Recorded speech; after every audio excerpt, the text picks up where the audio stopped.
नमस्कार मंडळी, स्वागत आहे तुमचं आमच्या चॅनलमध्ये। आवाज महामुंबईचा, शोध बातमीचा, कौल मनाचा।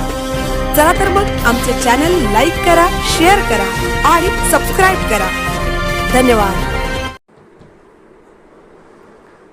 वेण्णा तलाव काठोकाठ भरल्याने उत्साहात साजरी झाली वेण्णा माईची ओटी। महाबळेश्वर शहराची तहान भागवणारा आणि पर्यटकांचे मुख्य आकर्षण असलेला प्रसिद्ध वेण्णा तलाव मुसळधार पावसामुळे पूर्ण क्षमतेने भरला आहे। तलावाच्या या भरघोस जलसाठ्याबद्दल कृतज्ञता व्यक्त करण्यासाठी महाबळेश्वरकर दरवर्षी परंपरेनुसार वेण्णा माईची ओटी भरण्याचा उत्सव अत्यंत उत्साहात साजरा करतात।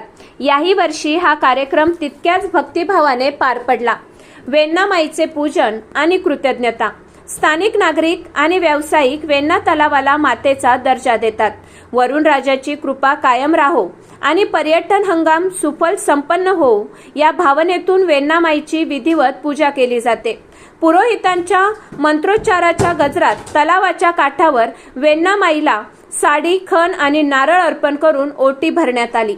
मान्यवरांची उपस्थिती। या प्रसंगी महाबळेश्वरचे नगराध्यक्ष सुनील शिंदे, ॲडव्होकेट संजय जंगम, रोहित ढेबे, अफजलभाई सुतार, विमलताई पार्टे, संगीताताई वाडकर, आबा शिंदे, रवींद्रजी कुंभारदरे तसेच महाबळेश्वर नगर परिषदेचे मुख्य लिपिक बबन जाधव, वृक्ष अधिकारी हिरवे आणि वेण्णा लेक बोट क्लबचे कर्मचारी मोठ्या संख्येने उपस्थित होते। आवाज महामुंबईचा चॅनलसाठी राजेश सोंडकर, महाबळेश्वर।